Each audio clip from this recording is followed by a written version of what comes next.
So, I'm going to present you some results or discussion from the geochemistry subgroup. So just a brief summary. So first meaning is why taking into account subsurface geochemistry. So actually it's useful since the early phases of urban planning for several reasons. First, it helps anticipating the compatibility between the planned uses of the subsurface and the geochemical quality of the subsoils. It helps also adapting urban planning by adapting the use to the geochemical quality or general quality of subsoils, so including baseline but also contamination knowledge. In practice, the absence of anticipation of these aspects generates economic difficulties, delays, bad image, and that can be very difficult to overcome during a project, a development project. And last point, this knowledge is also useful to anticipate the management of excavated materials. So, as you see, this taking into account subsurface geochemistry has important economic, environmental and social consequences, and we see it essential for urban sustainable development. So some words about geochemistry of urban soils and subsoils in the environment on which we focused in the working group. So as you know, it may have a natural origin, linked to the influence of rocks, geogenic influence. So we will speak of natural background. And in the urban environment, we also have a very important anthropogenic influence. So mainly through contamination, which can be diffused. So we will speak about baseline levels, which is the geochemical signature in the urban environment. We also have punctual contamination, so some hotspots.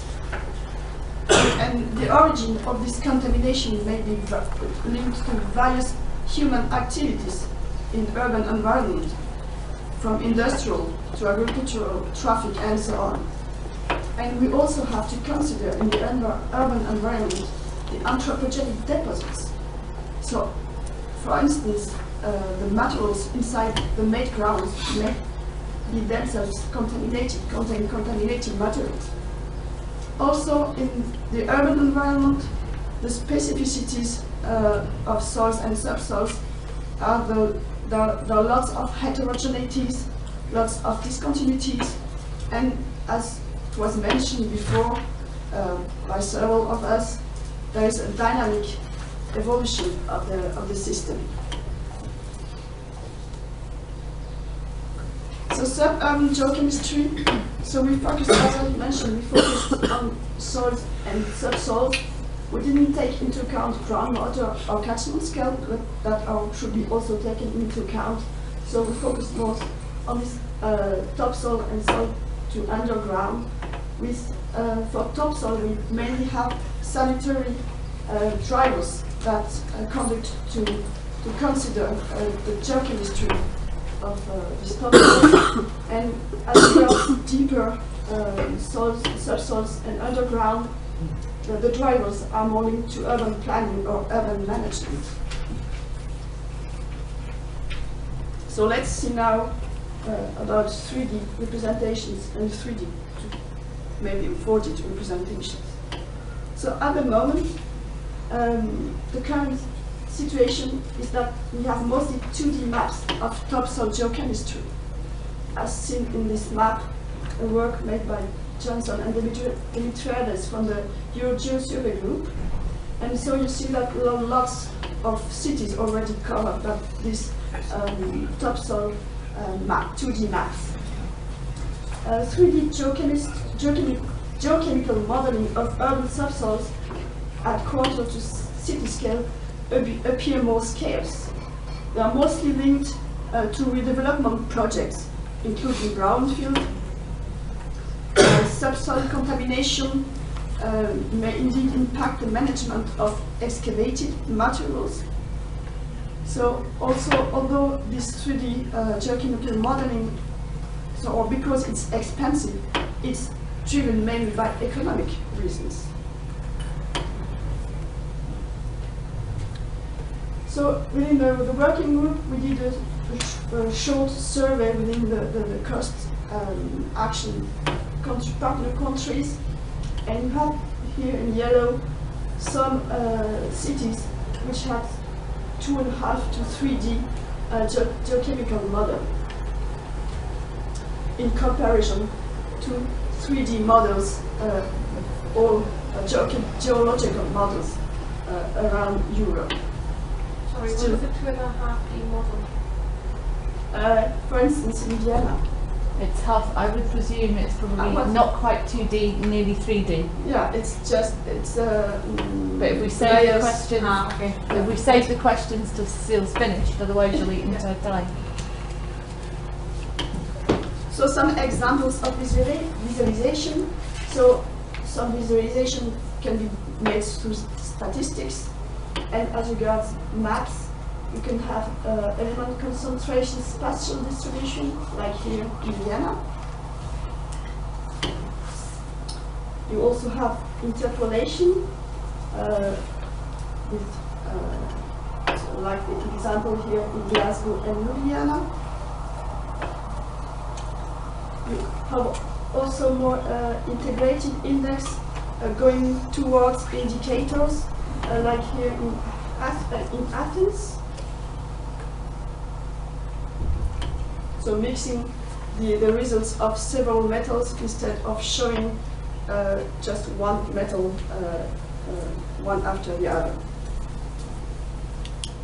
So let's go to 3D visualization. So here's a geochemical model made in the city of Nantes, and the urban geology includes several made ground classification according to the pollution potential. So from the yellow to the red, from the lower to the higher contamination potential. And we also can go from 3D to 2D, as mentioned by Helen yesterday. So this is some cuts made in a 3D model, still in Nantes, here at 1 meter depth and at 3 meter depth. So you have, you can see the various,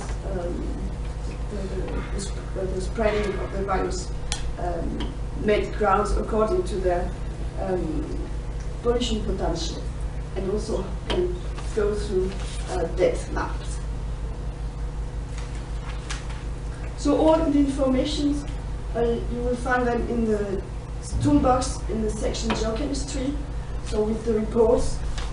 And in this report you will find some recommendations, and in particular there are recommendations for 2D data acquisitions with a link to the Urban Topsoil Geochemical Mapping Manual that was edited by the Eurogeo Survey Group.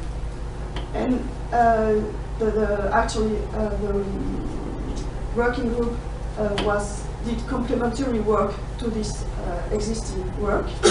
And so we did also recommendations for 3D data acquisition, visualization and use.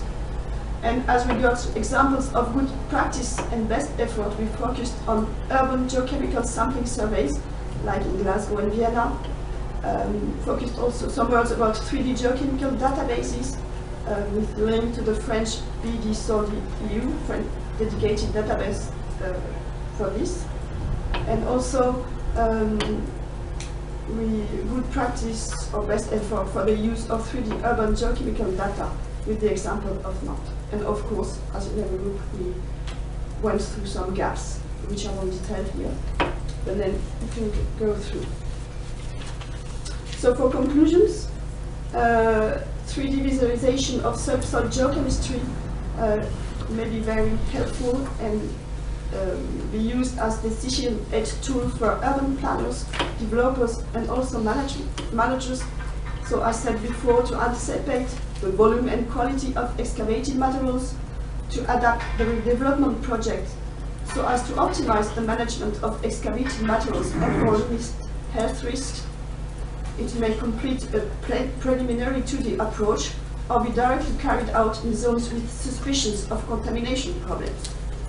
So the generalization of such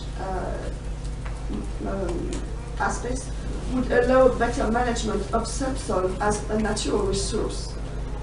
And for this we need to build a general knowledge. So like for all aspects of geosciences, and as mentioned by the word before, for geotechnical data, we need to capitalize the existing geochemical data in local and or national databases with all the recommendations made for this. Thank you. So thank you. Thank you. You'd like to go through the Has anybody got any questions for Sue? Yes?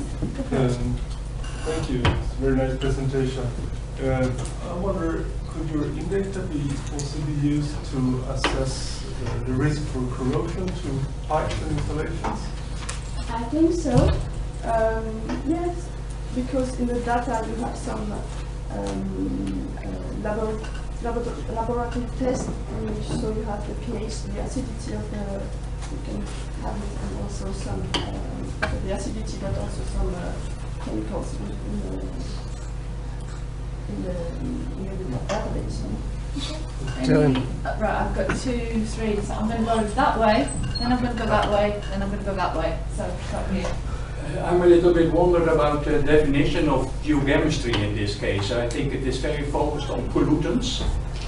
And for me in urban planning, I would want to know the natural geochemistry. For example, does the soil has a lot of organic material that is very vulnerable for nitrate pollution? Does the soil is acid or alkaline? And that we need maps in that way in planning to know that that is a vulnerable area for using a lot of fertilizers, and that is that not part so of this comes together actually through agronomic properties of those. So this is rather dedicated to surface topsoils, yeah. where agronomic properties are also very interesting to implement in the database. So that like all the nitrogen, carbon, organic content. Yeah. Okay, Yeah. Alex. It depends on Alex. I was just going to follow on from the first question to say that BGS, British Geological Survey, have produced a data set from the chemistry data for corrosivity, and there's plenty of information, some example downloads of that data on the website. It's something that they've done in the entire of the UK, and we're looking at doing in Northern Ireland. Okay, I have a question over there. No, Yeah. I don't have. No, don't have any. Oh, I have a question up there. Go for it.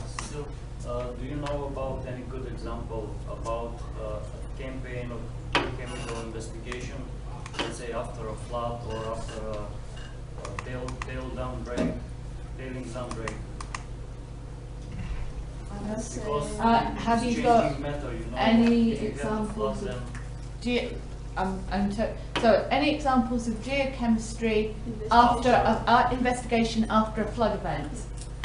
I myself have no. So it may well be a gap that we maybe this need to happens pick up. a lot because it But- changed the geochemistry that we thought we are. But Dermot may have an answer. Well, I think one of the problems is that it's very difficult to add a 4D dimension to many of these geochemical survey databases. They're very expensive to do, and they're not repeated. So I think it's a very valuable point you're raising that under certain circumstances we should go back and do more comparisons. But in answer also to Rulof's question, the key element of the natural baseline really comes out of catchment scale analysis. The problem with most of the urban areas is that they're already so affected and impacted by anthropogenic processes, industrial activity and so on. It's quite a challenge to drill back to what the natural baseline component in an area is. So in the Glasgow project, for example, there was an extensive catchment scale study looking at the rural background values and then comparing them with the industrial components. And you can actually extract one from the other by doing spider diagrams and so on to identify what the anthropogenic impact is as opposed to the natural baseline. Okay, I'm going to, if you have